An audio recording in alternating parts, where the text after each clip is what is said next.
Next session is going to be a very interesting one on optimizing customer experience using analytics and intelligent tools. May I please request all of you to put your hands together and extend a very warm welcome to Ms. Charu Mathur, Head Digital Banking and Strategy, Existing Business, IndusInd Bank. A round of applause as she steps further. May I also present to you Mr. Kamlesh Vora, Senior Executive Vice President and Head, Customer Experience, Kotak Mahindra Bank. A round of applause for him, please. Let's also hear it up for Mr. Manish Vipin Shah, Chief Digital Officer, AU Small Finance Bank. I thought all that yummy food would have got more energy. So a round of applause for all our presenters, our panelists right here. We have with us Mr. Subraneel Bose, Director and Head of Enterprise Business, Lenovo India. We welcome you, sir. May I also present to you Mr. Topendra, Bhattacharjee, Head Digital Bank, Direct Channels and Analytics, RBL Bank. And a round of applause for our moderator. We have with us Mr. Shyam, Govindan, Partner Consulting, Deloitte India. May I request you to please put your hands together for all of them once again. We have a 35-minute discussion time, and after that, let's look forward to creating a lot of rapid fire for our panelists right here. Over to you, sir.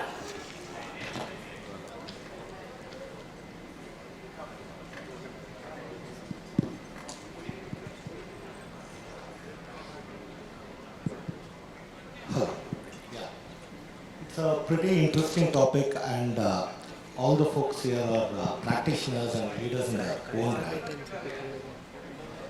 The banks have been in forefront of innovation, so I'm pretty sure this is going to be a very interesting discussion. Let me start by asking Charu first.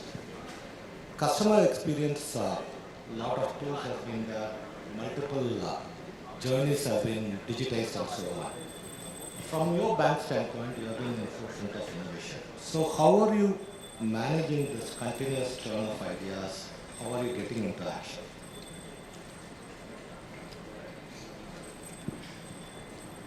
Yeah, I think, so good afternoon everybody. I think after lunch session is a tough one. I do acknowledge that.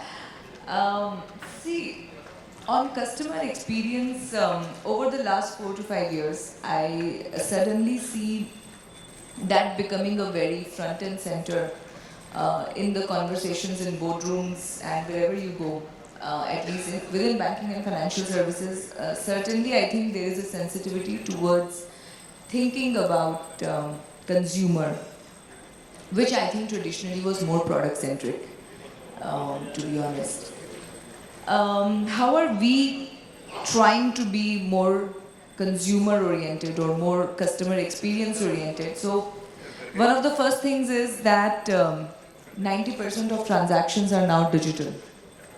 80% of everything else also, be it a statement or customer wants to update his PAN card, actually happens digitally.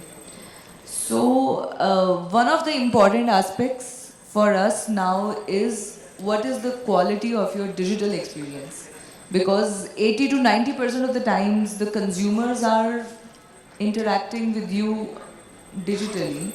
And increasingly, that interaction will not even happen on a banking mobile app. It's going to happen on some ecosystem app. So technology and how technology works reliably is one very important aspect when we think about consumer experience, and that's something that we pay attention to. Secondly, of course, when it comes to branches and contact centers, we do have a customer relationship management tool which is completely integrated across fragmented data sets that may exist in a large organization, which gives you a single view of a client.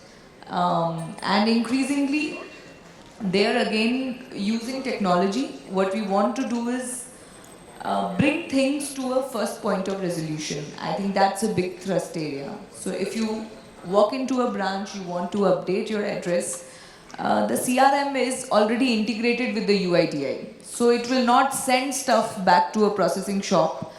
With technology, with India Stack, a lot of servicing can be instant and should get resolved at the first point of contact. And now, as we look into the future, what I see happening and something that we aspire to build for is that consumer experience has to become truly omni-channel. So it's not about allowing the customer to do his email updation, let's say in a branch and in a contact center and on a mobile app. I mean, that's of course a given, but the customer could have called the contact center and he may have dropped off abruptly and he wanted to hotlist his card, and how do you capture that event and immediately nudge him through a WhatsApp or a chat or a notification that, hello, you were trying to do this, should I just do it for you? And that is something, where I see the omni-channel capability coming together to deliver more superior customer experience in future. Thanks, Charu. I think that's an interesting opening remark. Because I'll probably start from the first point you meant in terms of moving from product-centric to a customer-centric way of delivering experience. Now, probably Kamlesh, I will move on to you. One of the questions I always had is I do not know how many of the folks here in the audience actually visit a branch or take up a call, or they only perform certain basic things required in their mobile banking. How do you engage with the audience who are digitally mature or some sort of a millennial who probably looks at your apps differently when compared to others? So how do you keep abreast with this? How do you engage with such folks? I think interesting question. We have to first take a step back and look at when you say engagement, what does engagement essentially result in? In my mind, if a customer is engaged with you, you will start seeing that his usage of your product goes up. He's willing to really buy more from you, and he's also willing to experiment with the new offering that you have. And finally, at a different stage of engagement, he really starts referring you to his family and his friends, and he wants to be actively involved in the growth of that brand. The other aspect of that engagement also would mean that when something does go wrong, he's willing to give you time in terms of how you really respond back to him. Now, if you have to really build engagement, if you give you these outcomes that you're talking about, which would be the way the customer responds, you take a look back and say that, how therefore do I design my solutions for him? How do I really understand his real need? Now, when I'm going to, let's say I start a journey with a bank, did you really make my entire experience friction-free? How is that onboarding experience? Because ultimately engagement is not going to happen at one point in time. It happens over a period of time, the way I engage with you as a brand. So it's not a thermometer I can take and say, okay, today my engagement is so much better. So to build that, I think the first step is that how do you really use technology to understand, as you build a product, how is the UI UX, how is the discovery, how is the onboarding journey for that customer? And there are various tools that we can really look at and talk about to help me structure that. The second piece is about, as I start using your product, the ease of use, right? Functionally, from an experience standpoint, the first fundamental layer of any experience is, functionally, is this product serving my need? If functionally, it is a table stake, if you are really meeting it, comes the next step of how easy is it for me to use your product to meet my need. If these two are done, these two actually help me as a customer to be confident about your brand, because I think it's easy to use, it's meeting my functional purpose, and I feel confident that this brand will really work for me, it looks like. But the other two elements which are important in my mind, where the customer looks for, is how am I valued? So for example, if I'm really going to buy a product from you once, and I've been with you, I've been using your services for the last so many years. We do KYC, which is your regulatory check in terms of knowing my customer. But how much do I really know of you? So if you see that, suddenly there is a significant large transaction that I'm doing, there is an event change that happened in my life. Do you really understand that event change and reach out to me in some manner? And let's talk about the manner subsequently, but how do you really reach out to me to help me at that moment of time? You see that I am doing certain transactions on my credit cards, and there's a pattern. Would you want to remind me and say that, look, I can see that in your bank balance, today you are low on a particular balance, and I know that this is a possible due date, and while your card may not be with me, but this is the amount that you are transferring. I understand that there is a potential need. Do I come up there and make an offer which is more valuable, right, to you as a customer? This tells me that you, as a customer, are being valued by the bank. The bank is really helping me to meet my goals, meet my purpose. Ultimately, the change that is happening is, if I were to go back and look at 10 years ago, the customer was not spoiled for choice. The customer compared banks to a bank. But today the environment is different. The lines are blurring. Customer is no longer comparing a bank to a bank. He's comparing a bank to an Amazon or to a Flipkart or to anybody else, and says that if you can see there, the next best product for me is this. How do you really show me what is my next best product for me? If you know that certain situation in my life is happening, how do you really come forward and help me to meet those goals? So that's the second part of the engagement. The third thing is that on the digital, like you said, customers are not coming to me as a branch, right? And I therefore don't know, and he can't really reach out to me for service.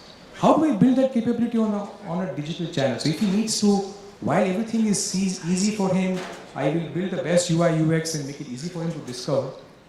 But there may be a need that he needs something more. How do I really be available for him on his channel of choice at a time of his choosing? So things like a chatbot, right, is very important and helps him to really address some of those questions which may be there for him to, which will help him to solve the problems. Not the best of solutions, but email is another way a lot of consumers do reach out to me. But I think one of the other means which is used in a different manner but can be leveraged significantly is asking for customer feedback. Now, customer feedback can happen in multiple ways. One of them is a very structured form where I essentially take a judgment call of these are the 5 areas that you have issued on. And I ask you about how do you rate me on those 5 areas and how am I? But customer may have a very different thing to speak about, and that is where comes the digital tools of free text and therefore text mining to create themes. He's already writing a lot on social media where you can check as to how am I on what are the important topics of pains for the customer and how do I stack up vis-a-vis my competition. So those are things the customer is looking for, and these can all be used to engage with the customer. Because I am now listening to you actively, I understand your pain, I understand your new needs, and I am therefore tailoring my solution to address those needs. And the last piece, which actually has been used a lot by the fintech players, and some of us have seen that here also, is gamification. Right? When you're doing certain transactions, how do I really engage with you to nudge you? Ultimately, the objective of gamification is to create habits, to form habits, or to nudge me to do something more than what I started. So these are various contours in my mind that one can look at when you think about digitally engaging the customers. Kamlesh, well said. In fact, there are a lot of common themes are already emerging in terms of omnichannel experience, onboarding. Now you also added gamification. Now let me ask Manish this similar question, but this time on the different side of the spectrum. A similar question to you. We spoke about completely digitally mature customers, but from a small finance bank standpoint, you will deal with different set of customers. Is there any different need you see from a customer experience or any tools you specifically use for that segment of customers? Hello? You hear me? Yeah. Okay. Thanks. Thanks everyone. First, thanks for inviting a banker to talk about the customer experience. I think mostly bankers are earlier not known to be talking about customer experience, right? If I don't know, I'm definitely that old, most of us people I can see. If you remember earlier, we had to go to the bank and request to open an account, right? So जाना पड़ता था घर के पास में, and they will, you have to beg, they will ask, कोई guarantor लेके आओ, कोई referral लेके आओ, who will refer you. Only once somebody knows you in the bank, you can open banking account, right? I think those are the ways started. And I think if you look at fundamentally, bank's business model earlier was not built on customer experience. It was never part of the, when a bank says how do I make money and how do I kind of grow, customer experience typically used to be not part of maybe those thoughts. But typically you will take deposit from one person, lend to somebody else, the difference will be where you earn a net interest margin in your home, right? And typically being earlier more driven by public sector, it was more where customers used to automatically come, right? But now, one happy that customers are demanding and there's a need for customer service. And I fundamentally believe now the things have really changed. Suddenly banking has become cool in my mind last 10 years. Earlier it was very fuddy-duddy, you will just go there for a task to do, right? You will never look up to bank for doing something cool or great. I feel now bankers are somewhere look back. Why? The one difference is customers have moved away from some other traditional channels like branch or relationship manager, right? Because they are on a mobile phones, they are on WhatsApp, they are on the calls, and banks are moved there. So banks are available on a call, banks are available on a mobile app and on WhatsApp. That's why customers find it easy to use it. And I feel that's a fundamental changes coming in India. However, I still feel only now the customer service is becoming part of the business model. So far, I think banks could survive without a great digital or a customer service. I think even for the next 5 to 10 years, they can still survive. Most of the business can still happen by relationship, by brand, by the people in the street. But I think if you're building a bank for future, you have to think what will happen after 10 years. Because today our kids, the way they are growing and they are studying and doing things, and they open a bank account, they want very different experience. Right now, most of us have migrated from a physical to digital world. So you are okay with 90% digital, right? The next generation wants it to be 100% digital. And I think that's where the banking is to go. And now one other big difference is, typically I feel most of us think bank from our own persona. We, all the affluent people sitting in the room, think this is what banking has to be. But difference in India is 1.5 billion people either in India or outside India, right? Different cohorts, different persona, different products, different life cycle. And that's what banking takes care of it. Unless you build a business model which takes care of that, and you build it around customer service and digital, I don't think you will be a bank of future. Now for me, the example I'm giving is today, somebody in a rural customer is also digital because he uses a mobile phone and WhatsApp to talk, right? A senior citizen at home also uses phone to talk to their kids, right? Now they have already become digital. Now banks have to adapt to their life cycle and then offer to them. So what I've seen, if you look at other segments of the bank, senior citizens, NRIs, you look at SMEs, you look at rural, I don't think banks have become fully digital. And that's a fundamental issue with the banks. Bank by very nature is multi-use case company. If you go to any bank and look at the branches, I'll say easily there will be 1,000 to 2,000 use cases in the bank branch. Go to their CRM, look at how many kind of maybe call types, subtypes are there. There will be easily 2,000 combinations, right? Now I don't see any bank in the world which has 2,000 use cases. And fitting them on a 4-inch, 5-inch screen is not very easy, right? And that's where most of the banks struggle. So I feel fundamentally, how do I handle the long tail of banking digitally? It is still a holy grail, and unless you solve that, I don't think you can become a truly big. Now to give you a very direct answer to your question, what we realize, follow the customer and see what they do. Now, one, we think branches are not going to be dead. They will be there. There are 3 reasons for branches. One is the cash-related activities. Second is people want to see a branch. Most of us don't want to go to branch. We want to see a branch. And third is the long-tail transactions. I am sure when you do any complicated thing, every mobile banking app, every contact center will say, "Ma'am, आपको तो branch जाना पड़ेगा." Right? You want to close an account, आपको branch जाना पड़ेगा. आपको mobile number change करना है, branch जाना पड़ेगा. आपको immediately 10 लाख 20 लाख RTGS करना है, branch जाना पड़ेगा. Right? Now, these are all long-tail transactions. So one of those transactions tells you whether the bank is truly digital or half digital, right? Being a digital-only bank or digital-only customer is not easy. I don't think it's possible also today. However, one very interesting thing we in a bank did is by follow customer that first look at branch are required. Second, we feel mobile app is also required. Now it is a hygiene thing to have mobile app, right? One interesting thing we did, we said, why can't video act like a branch? I don't think we innovated, we just followed the customer. If you see today, all of us have moved to video, right? Now I said, when you can maybe get married on a video, when you can do ceremonies, festivals on a video, why can't you do banking on a video? So what we did, and thankfully, Indian regulators are more progressive. I always feel they innovate more, and we only comply with whatever they're innovating. They already allowed video KYC on a video, right? Full KYC can be done, right? So our MD had the vision that if you start in the customer journey on video, why can't you continue on video? And what we did, in a very simple, if you ask me, it is a hopelessly simple idea that bring customer on a video, also use the face as a third factor of authentication, and execute the transaction which customer is seeing, right? So now, for us, that has become a third leg in our digital channel. That any complicated thing customers do, or you're just not comfortable using a phone or a branch. You come to video, I authenticate you, I understand your questions, and I'll execute on your behalf. Now this idea, I'll say we didn't do, customers are already on video, regulator already allowed, we just maybe put those things together.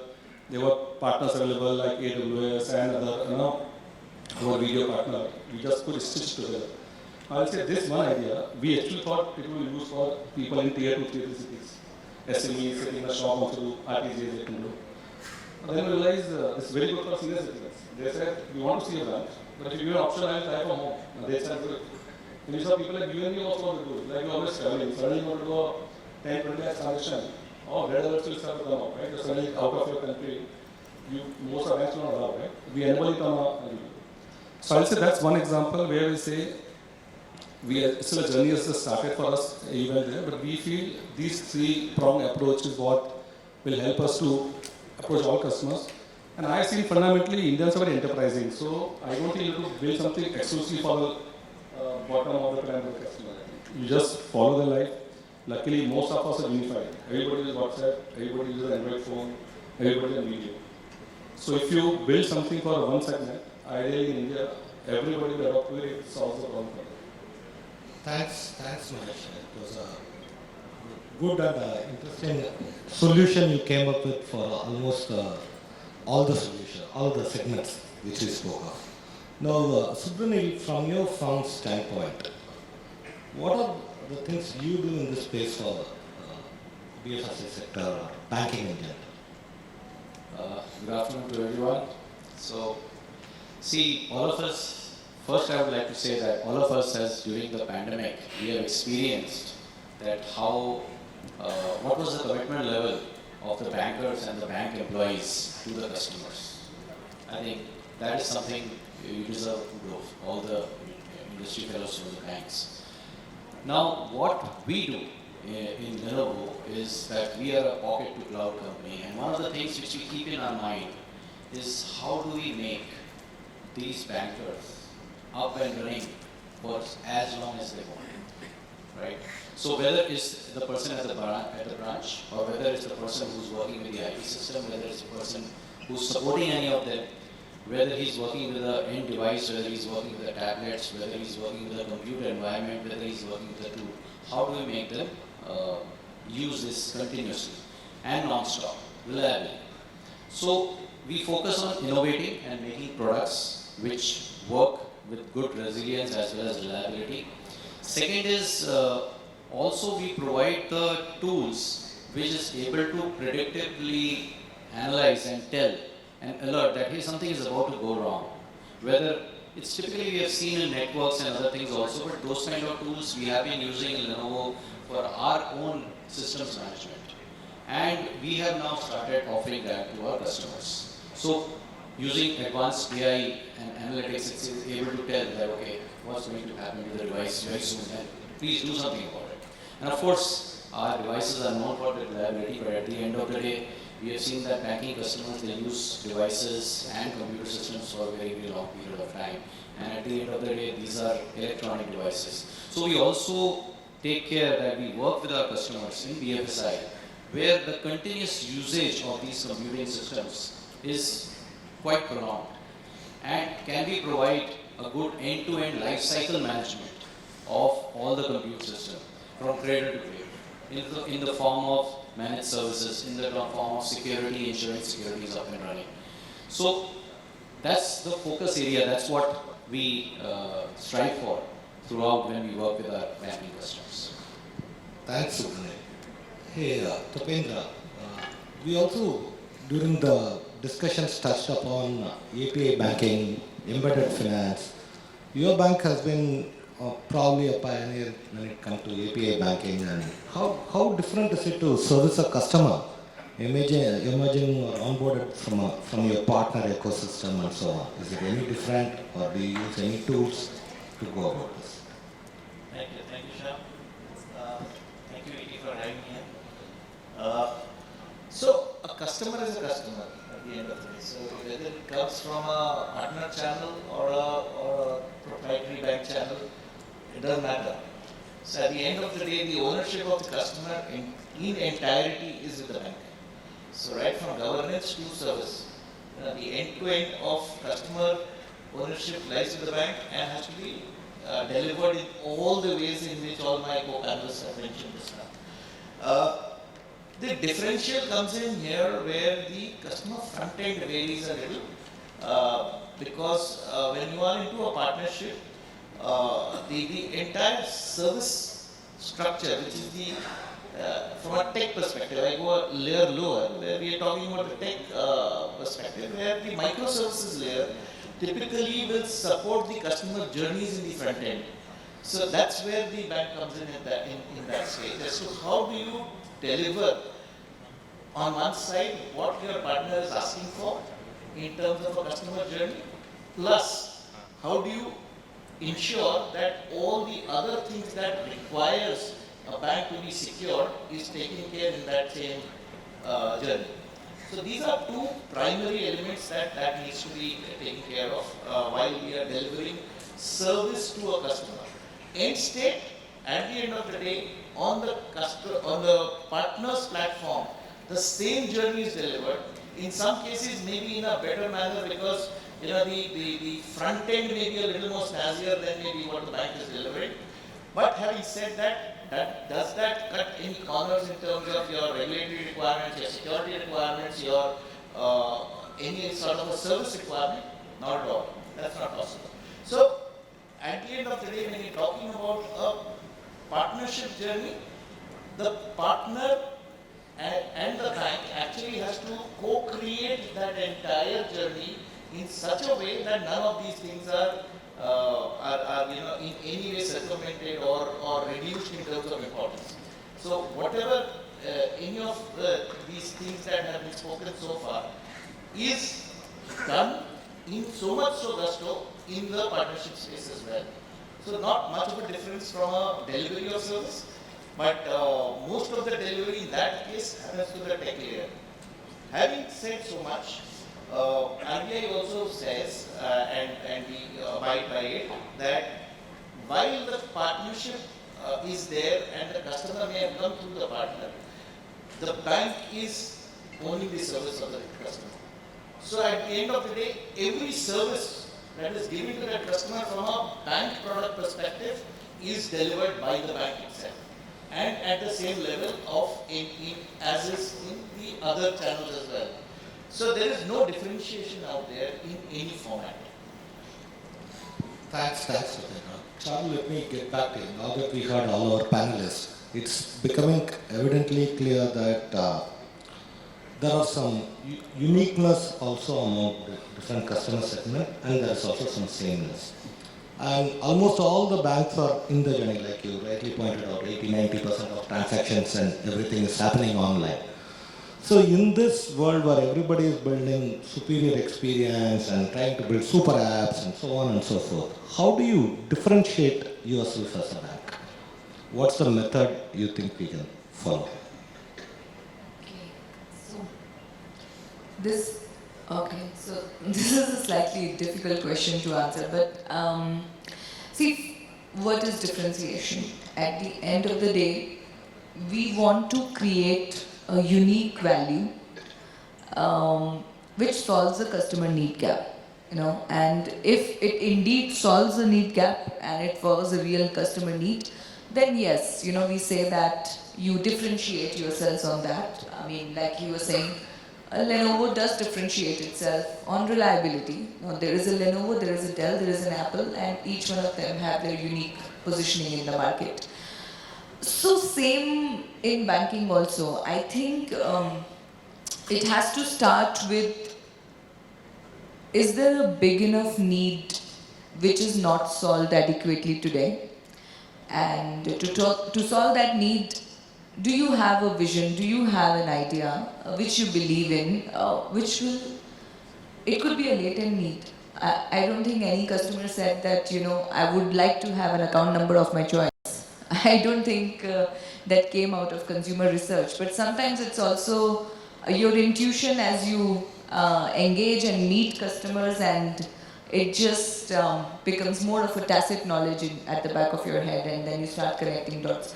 So as long as you're solving a consumer need, creating a unique value proposition for the customer, you should be able to differentiate yourself.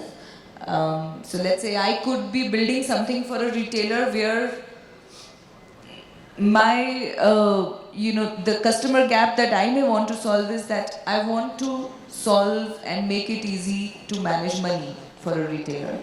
And if I start with that as a problem statement that I want to sell, that I want to solve, then what I build will be very different from somebody else who is trying to solve something else for a retailer. Somebody else may be trying to solve that I want to make all the banking products and services available in a single app for a retailer. So, and you will see that differentiation when you experience products. So every time I go on Netflix or I go on Amazon, I get this feeling that they get me. They are connected with me and they are talking relevant stuff with me. I may not get that feeling in some other apps also in the same industries which I use. So I think same with banking. I see that happening. At the end of the day, technology can be copied. Products can of course be copied. It comes down to people's processes and capabilities that you have at the back of it. So, do you have a listening ability? Are you connected with your consumers? Are you understanding the need gaps? And are you doing that well enough or better in some areas? Somebody else may do it better in some other areas compared to you. So that will start showing in differentiation in the product propositions. And then the execution. Do you have a well-oiled organization, or is, the teams which are trying to solve these problems, are they empowered? Are they enabled? Or is decision making slow and bureaucratic? Sometimes in large organizations that happens. So have you oiled up that entire machinery of execution? And since we are not meeting customers, even though banking is a relationship-led business, but like we have said that, so much is happening digitally. So then how do I know more about you? So data and analytics becomes very powerful. And that's how I know more and more about you. And I try and be relevant every time you engage with me at whatever touch point. And that I think will also be a very big differentiator as we go forward. Thanks, Charu. I do agree. It's not an easy one to answer, but you articulated it very well. Because listening to the customer, hyper-personalization, those are certain things on which you are trying to differentiate. Talking about this, probably Kamlesh, I know one of the things which you also spoke about is understanding, learning, life events and so on. We have seen a lot of digital journeys, digitization happen in almost your onboarding process, wherever the banks want to sell something. But actually when it comes to the other end, customer is in a distress. Let's say a fraud happened, or a payment didn't go through, or somebody passed away and they need to change.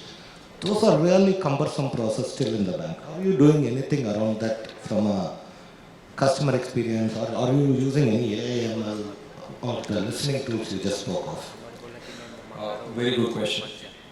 Actually, we have done some research and consumer insights suggest that at the moment of truth where he's paying and he's feeling very anxious, and there's a fear of, like you mentioned, financial fraud that has happened. That anxiety is so much that he's now not wanting to really explore the digital channels. At such time, we have noticed that even while the digital channel does exist, invariably the customer wants to speak to a human being and wants an assurance that something is being done to get his money back. So for example, if I have been defrauded, my first thing to call my bank is to say, I have been defrauded, please first prevent my future frauds. So save me, protect me.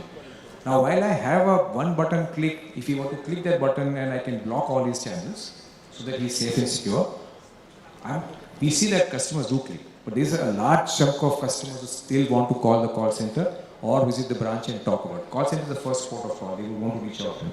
But yes, there is a digital recourse available, but consumers still prefer to speak to a human being and register and get a confirmation that it is being definitely blocked They don't want to take chance on this. That is number one. Number two is they also want empathy at this time. They want to listen to somebody. They want somebody to listen to what happened to them. They want to have an assurance that and want to get a confirmation as to what are the things that the bank is going to do to get the money back. So are you going to really chase where the money went to, which other bank? Would you try and get my money back? Will you help me to catch the fraudster? Okay, how am I protected? And what do I need to do to really ensure that I don't fall prey to some things like this tomorrow? One of the first things the customer will also at this moment of time blame you. So that why did it happen to me? Now, these emotions that we're talking about needs to be, he wants to express himself there. So the digital journeys do exist.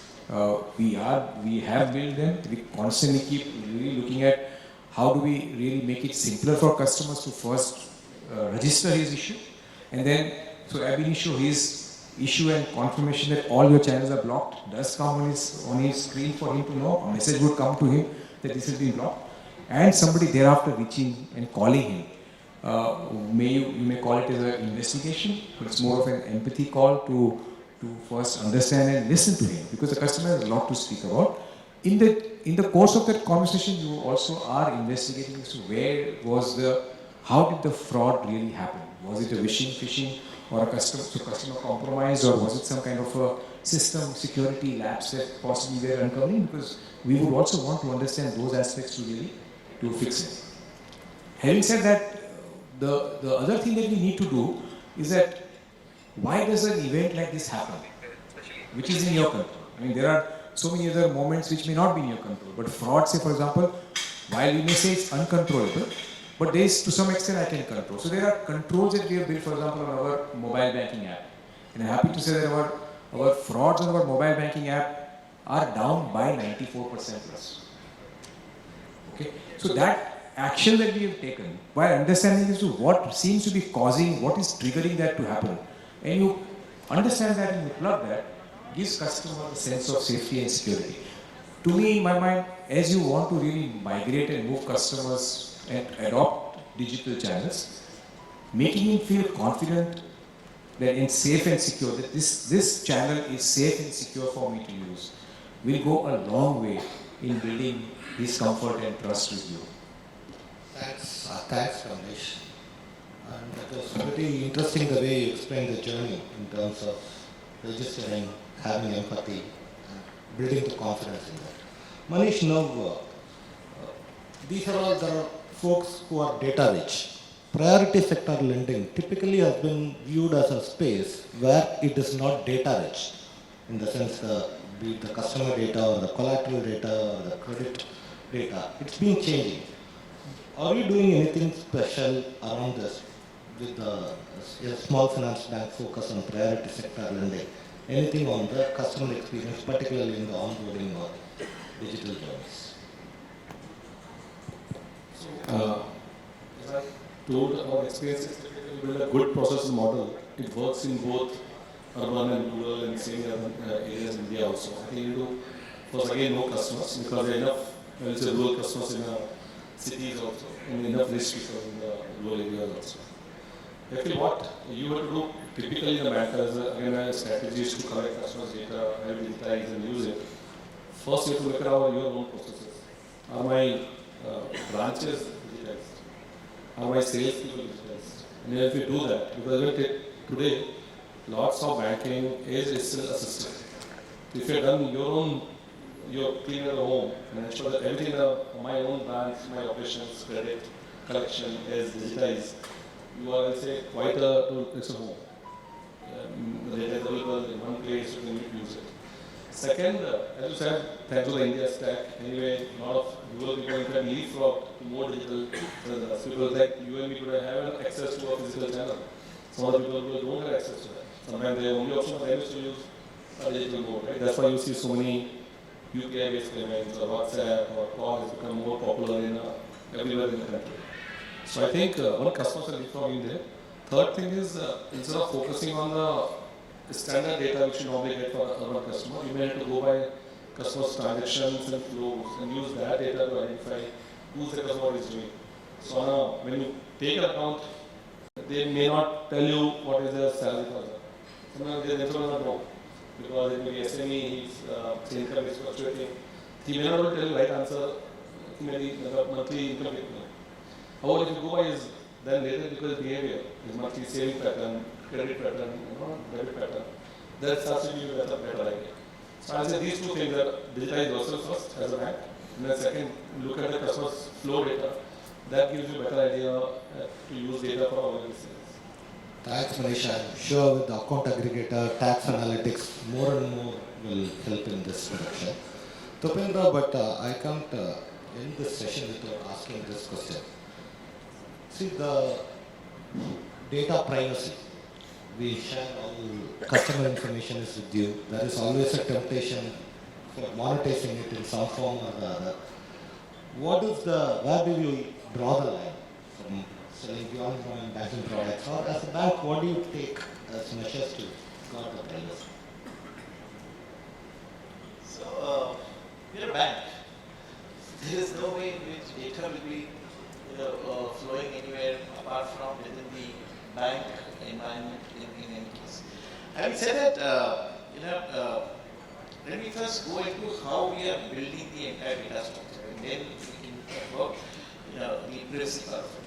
So today's data, I think it's across multiple banks. Of course, some new age banks may not have this problem, but most legacy banks, where there is legacy data structures which are there, or monolith systems which are there, have separated or fragmented data structures, and each system will have a data structure of its own.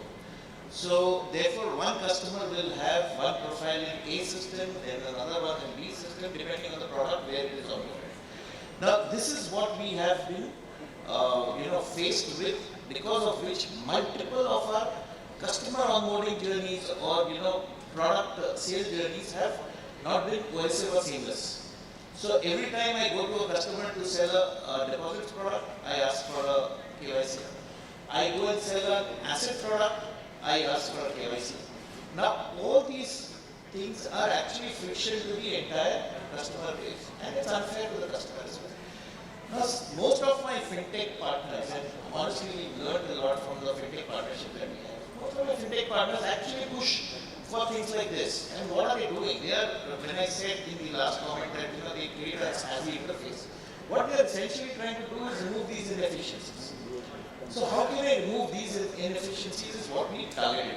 And what we came out with is a customer data platform, which is a data lake which houses one customer single KYC, and we also imbibe the principle of ask me never. So a customer will be never asked document the second time. Of course, this is in the build stage, honestly. But having said that, that is where we are intending to go in one shot. So, therefore, at some point of time, I have the entire view of the customer in one place. I am also enriching that data or the profile of that customer through certain external data sources and multiple and varied types. It is not only social, it is also transactional and etc. etc. So once I have that rich data source for that particular one customer, I then know exactly what he would be looking at or doing in many ways. Now that once done, I don't think the data usage will be multiple, because on top of this CDP is where we build either NTP journeys where he comes in first time and then starts his profile, or NTP journeys, which is new to product kind of journeys, where it is actually just a consent through which I sell a product. Okay, and one of the inspirations there was, all of us have maybe, or most of us have booked tickets to make my trip. That's my first experience of an NTP journey. When they first introduced travel insurance through a tick mark, that's the ease at which they actually pitched travel insurance. And then it went on to various places, and this entire consent-based architecture came in. So what I'm trying to say is that for all banking products, of course, we leverage data. We understand the customer behavior through data, and therefore we run those models. But this data is secured within our domains, and we sell only banking products. Even if I have to sell any non-bank product, which generally we don't do. I don't think we are, as per Article 6, we are allowed to do many non-bank products. Maybe something which is allowed to, we have to sell, we can sell. But even for our partners, for example, insurance, for example, mutual funds, these are all sold basis that data within the premise. And these are all on-prem. So there is no way in which data privacy is in any way defaulted on. Secondly, everything is consent-based. There cannot be a sale or a pitch which is not non-consent. So the consent part of it is very, very important. And the consent layer actually takes care of most of the customer side of the conversation. Yes. Thanks, Topendra. I think you gave a wonderful example, explained the entire CDP platform and how you are building. I know the time is up. Subraneel, probably from your last thoughts on what are the trends you foresee going forward. What do you think? So, yeah, sure. Thanks for this question, Shah. So, I think 2-3 things which we see globally as well as catching up in India. One is that at the end of the day, the customer, when he comes to the branches or it's like somewhat like a retail outlet. He needs to have that experience, some kind of nice feel to it. So one of the things which is coming up is that how can he have a more immersive experience. So we try to do it in the form of digital signage, in the form of more advanced kiosks, which works seamlessly, and the other host of devices with which you can give a good experience. Same thing, this customer experience when you want to do it online, you're dealing with a lot of data, and of course, you use machine learning and NLP very, very regularly. One of the things that we can say is that an orchestration layer would be needed to move from the model to the production layer. So from pilot to the production phase. And we provide that across in the form of when you're doing the training, whether you use GPU-based workstations, whether you use advanced HPC and GPU, or you using edge-based GPU. So you can do it with confidence, and you can do it across a single orchestration layer. And the third one is that some of the use cases which have kind of moved in from other industries into possibly into banking is around this XR, AR, VR technology. So there it again provides a very immersive experience, and this is something which started with privacy management, but it is also extending into how to get the customer a better experience. This is what it's. Oh, pretty well said, and well forecasted, let's say. So thanks a lot. I'm sure as audience you would have enjoyed a wonderful discussion with all our co-panelists, and please give them a big hand. Thank you. Thanks.